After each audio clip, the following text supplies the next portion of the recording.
Section 1. You will hear a conversation about accommodation rules. First, you have some time to look at questions 1 to 3.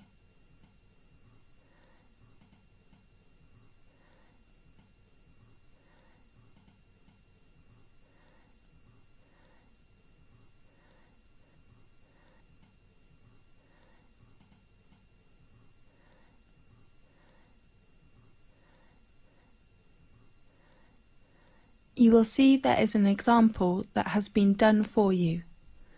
On this occasion only, the conversation relating to this will be played first. Good morning, everyone. I'm your accommodation advisor. Well, firstly, welcome to Thomas House, which is one of the most popular accommodations in our university. I will give you an introduction about the house and answer your questions.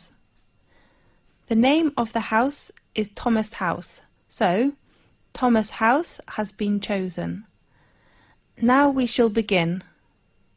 You should answer the questions as you listen, because you will not hear the recording a second time. Listen carefully and answer questions 1 to 3. Good morning, everyone. I'm your accommodation advisor.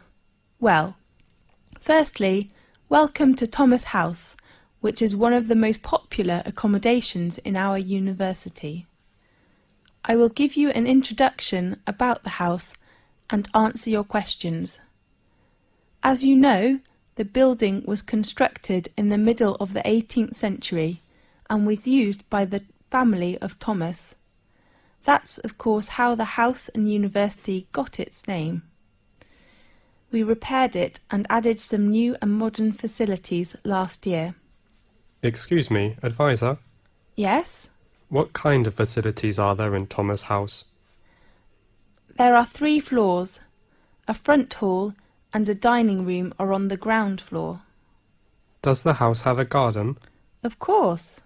And a garage? No, we don't provide parking lot to students. Okay. A small gym with some new equipment is on the 2nd floor. Does it have a computer room? No, I mean a leisure room on the 2nd floor, and you can find a comfortable lounge with a big balcony on the same floor. How about bedroom and bathroom? They are both on the top. How many students are there in one flat? 4 to 6. I wonder if I have to share a bathroom with others. No, we provide every student a bedroom and a bathroom. Great.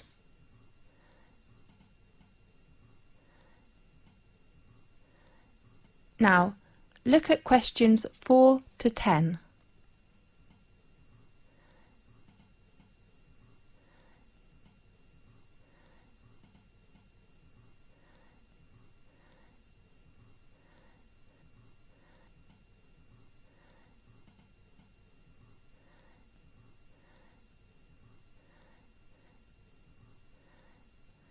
Now listen carefully and answer questions 4 to 10.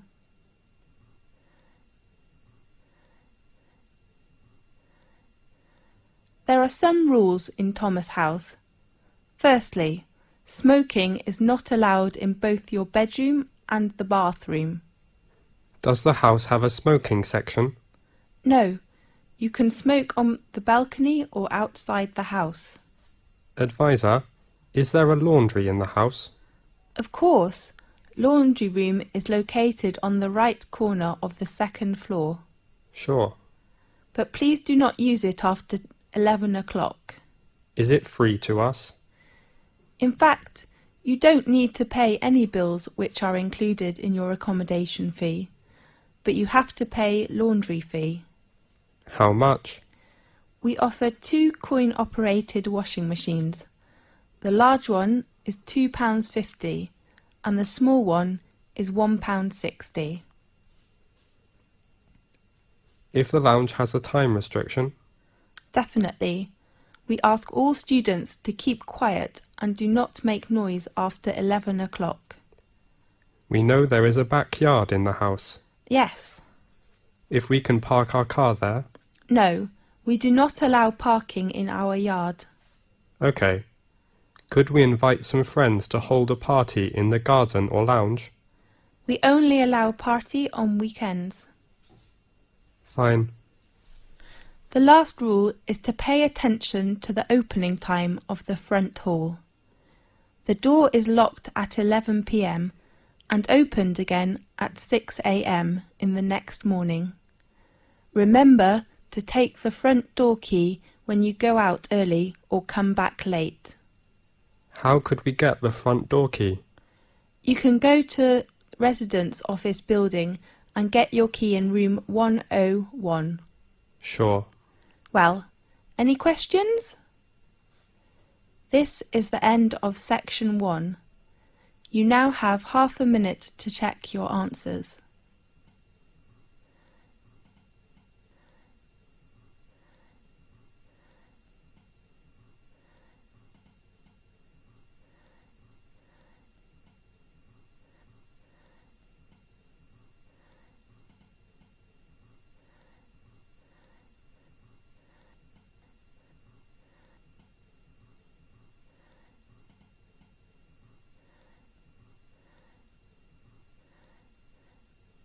Now turn to section 2.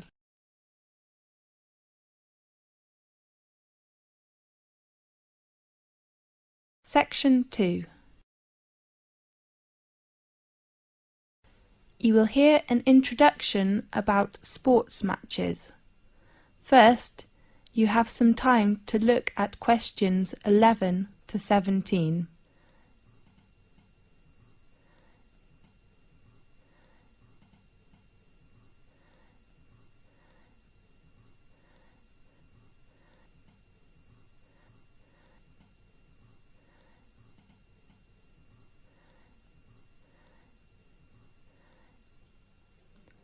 Now listen carefully and answer questions 11 to 17. Good morning, everyone. I'm Mary White, the Secretary of the exciting sports club. Welcome to attend Match's arrangement meeting. I know you are looking forward to a great season. Now, I'd like to give you a short introduction to our arrangement in this season. This season, we still have 2 competitions. One is tennis and the other is soccer. Let's start with tennis. There will be 6 teams competition. We hope the players' ages are between 16 and 22 years old. While the number of soccer teams is only 4 in this season, because we hope all players' ages are no more than 20 years old. Now, in this new season there are some changes.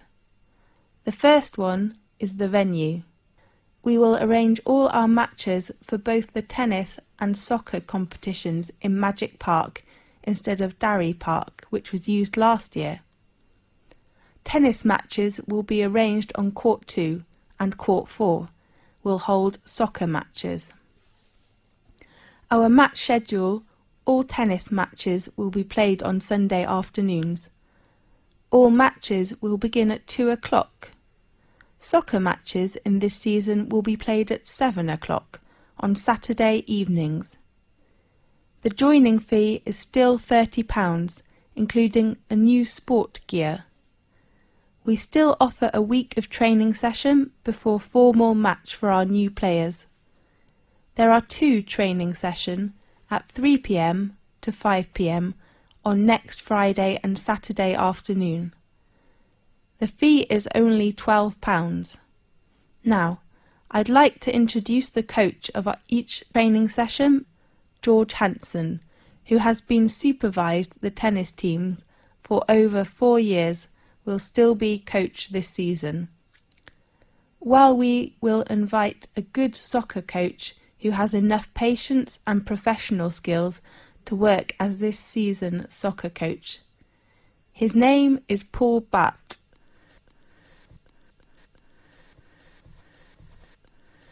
Now, look at questions 18 to 20.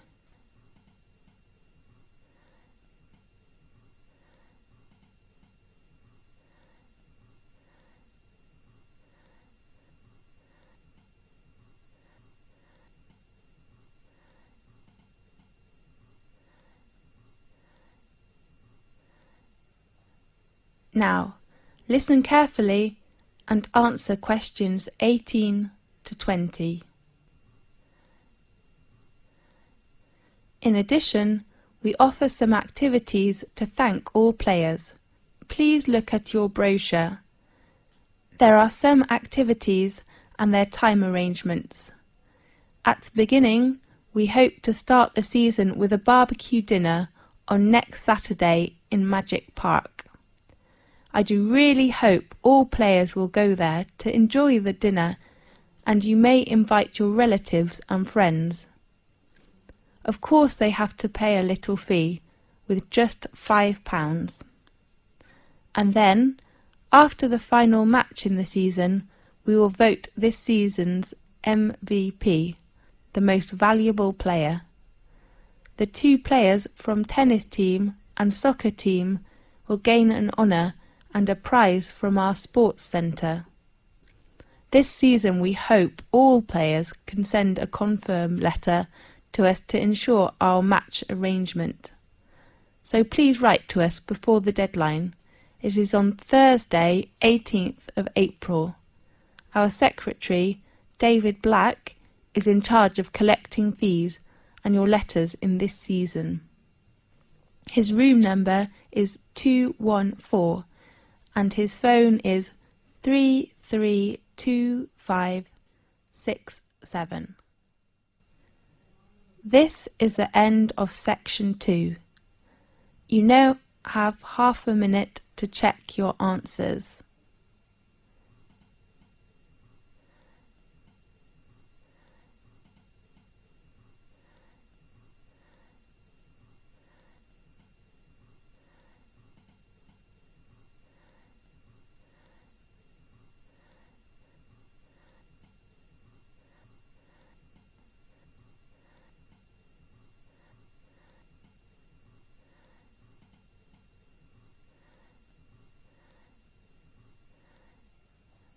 Now turn to section 3.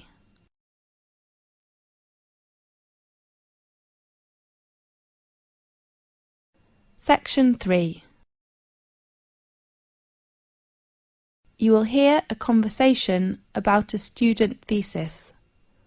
First, you have some time to look at questions 21 to 24.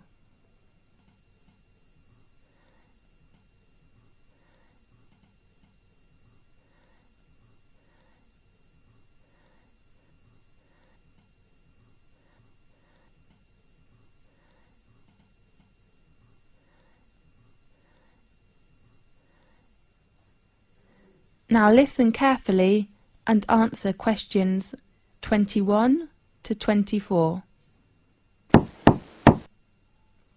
Come in, please. Good afternoon. Oh, I am sorry.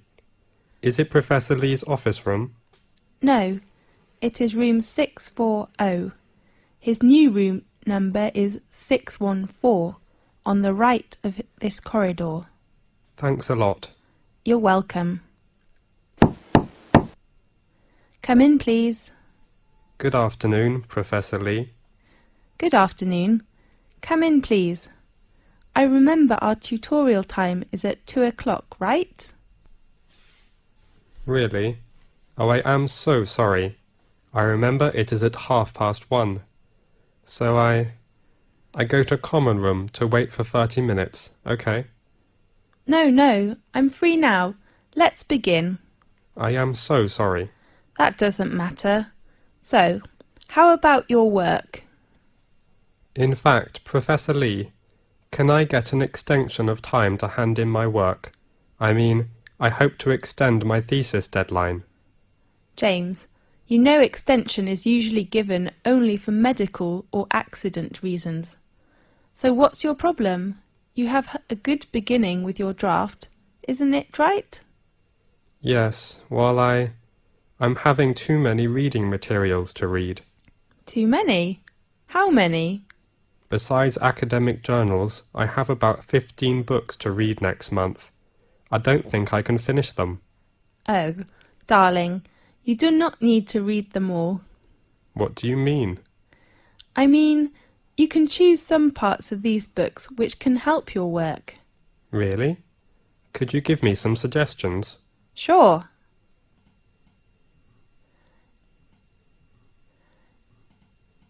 Now look at questions 25 to 30.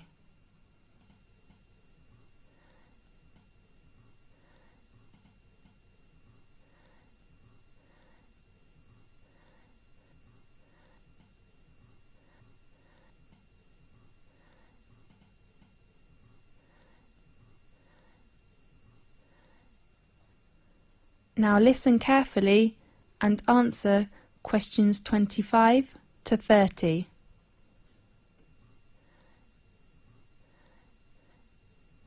Do you bring your reference book list?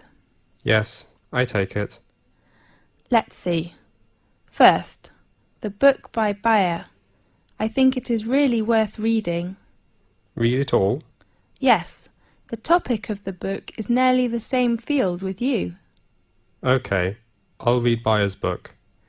The next author is Oliver. I heard that his argument is very strong, but the book is a little difficult. You are right, but I still recommend you to know about his argument, which will give you a lot of help. Fine. Do you think I should read Billy's book? About Billy. I have to say his work is very good, especially his research method, but you do not need to read it now. Right. The last author is Andrew. How about his book? In my opinion, the one by Andrew says the research findings. I mean, his last part is very excellent, clear and persuasive. I agree with you. I'm reading the book now. Great. How about others? I suggest you finish these books next month, and then we will talk about others, okay? Okay. Have you begun your research work? Yes. How are things going? That's okay, except the research method. What's wrong with the method? I have made some interviews, Yes. but I found they couldn't give me the data I need. Who are the interviewees? Some are our classmates and others are schoolmates. Oh no. James, it's better for you to interview some professionals. Do you think it is better for me to change another research method, such as questionnaire? I don't think you will have enough time to design it and then analyse your research data. That will waste you a lot of time. You're right. And pay attention to your reference. Reference books? No, I mean you should make clearly about what reference books you read, and then write them after your thesis. Okay, I'll make them clear. Fine. I hope to see your work quickly. I hope too. Thanks for your help, Professor Lee. That's okay. See you next time. See you. This is the end of section 3. You now have half a minute to check your answers.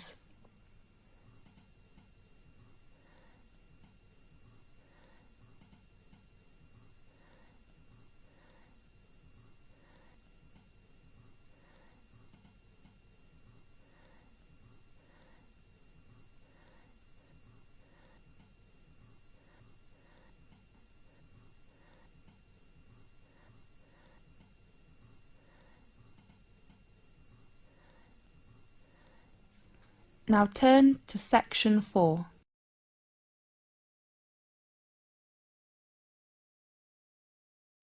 Section 4.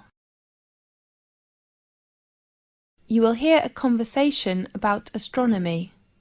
First, you have some time to look at questions 31 to 40.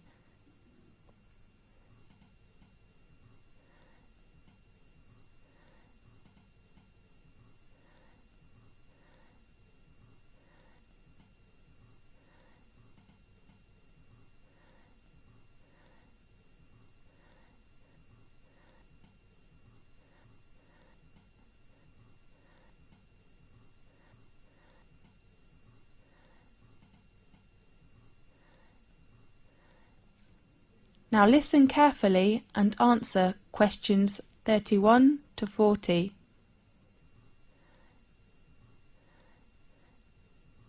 This is Magic Time from the BBC. I am Faith. In today's programme, we invite a Professor of Astronomy. Welcome, Lewis. Thanks a lot, Faith. What magic information will you introduce to us?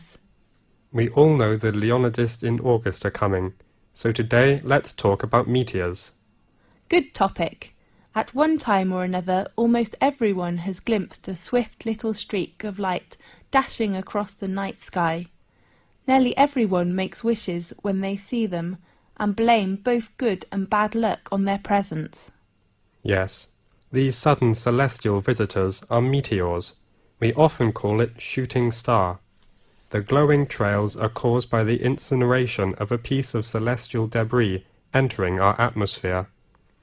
Many meteors are quick flashes, but some last long enough for us to track their brief course across the sky. Right. Now and then a meteor truly will light up the night, blazing brighter than Venus, although rarely, even brighter than the moon, leaving in its wake a dimly glowing trail that may persist for minutes. Lewis, can we see some meteors every night in 1 year? Yes. Under a dark sky, any observer can expect to see between 2 and 7 meteors each hour, any night of the year. These are sporadic meteors. Sporadic meteors? Yes. Their source bodies, meteorids, are part of the dusty background of the inner solar system. Several times during the year, Earth encounters swarms of small particles that greatly increase the number of meteors. The result is a meteor shower, during which observers may see dozens of meteors every hour. Concentrations of material within the swarms may produce better than average displays in some years, with rates of hundreds per hour, and were treated to a truly amazing display in which thousands of visible meteors can be seen for a brief period. The phenomenon is called meteor storms, which are more magnificent than meteor showers. Aha! That's wonderful! Definitely. The meteors that appear during a meteor shower seem to come from one point in the sky. This illusion is an effect of perspective, just as a roadway seems to converge in the distance. Usually, meteor showers get the name of the constellation from which the meteors appear to radiate. Such as during the Perseid shower in August, meteors seem to streak from a point in the constellation Perseus. When is the biggest meteor storm? According to records, in 1833, a storm of 60,000 meteors an hour shocked the world. 60,000? That's unbelievable! By the 1860s, scientists had known that many meteor showers were annual, including the normally placid Leonids, which produced the big storm, and that they were somehow related to comets. Really? Yes. But most of the meteors people have seen during one of the annual showers arise from fluffy particles not much larger than sand grains. As a particle enters Earth's atmosphere, it collides with gas atoms and molecules. The particle becomes wrapped in a glowing sheath of heated air and vaporized material boiled off its own surface.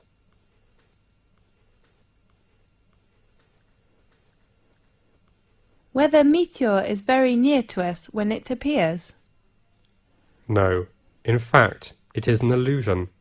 However, even well-trained professionals can be fooled, such as airline pilots have swerved to avoid meteors that were actually 160 kilometers away. A meteor that appears brighter than any of the stars and planets is a fireball. Fireball? That's so interesting. Yeah. Most meteors are seen 80 to 120 kilometers above the ground. Sometimes someone will claim to see a fireball land on a hilltop, but in fact a real fireball first appears at a height of about 125 kilometers and loses its brightness while still at least 20 kilometers above the ground. Yes. What colours do meteors have? Usually, most meteors look white, but some also appear blue, green, yellow, orange, or even red. What will happen if a meteoroid gets to the surface of the Earth without being completely vaporized? It will be a meteorite. I heard meteorites were long ago thought to be cast down as gifts from angels. Yes, and others thought the gods were displaying their anger. Really? As late as the 17th century, many believed they fell from thunderstorms. They were nicknamed thunderstones. Many scientists didn't believe the accounts of people who claimed to have seen meteors, and some experts were skeptical that stones could fall from the clouds or the heaven. Yes. One of the most significant meteorite events in recent history destroyed hundreds of square miles of forest in Siberia on June the 30th, 1908. According to local witnesses, a ball of fire streaked through the sky and seemed to enter the atmosphere at an oblique angle. It exploded, sending out hot winds and loud noises, and shaking the ground enough to break windows in nearby villages. Small particles blown into the atmosphere lit the night sky for several days. So, nowadays, the prevailing theory holds that a meteor exploded just above the surface? Yes. Most impact craters and basins larger than the meteor crater are heavily worn away, or have been buried by rocks and dirt as the Earth's surface changed. At present, Chicxulub Basin, centered in Mexico's Yucatan Peninsula, is the largest one. The diameter of basin is around 300 kilometers. Rock samples obtained by drilling into the basin show that an asteroid struck the Earth there about 65 million years ago. Does that the same period with the dinosaurs disappeared? That's right. Many scientists believe this debris caused climate changes which made the dinosaurs not survive. We do really hope that will never happen again. Right. OK, thanks for watching today's programme. See you next week.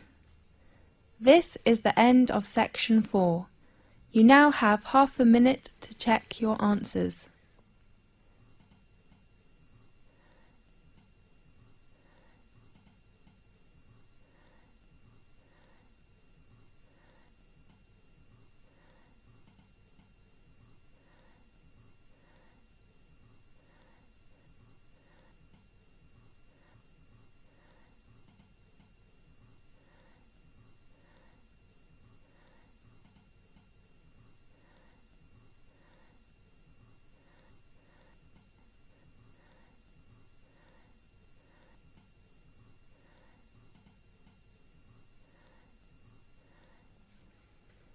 This is the end of the listening test.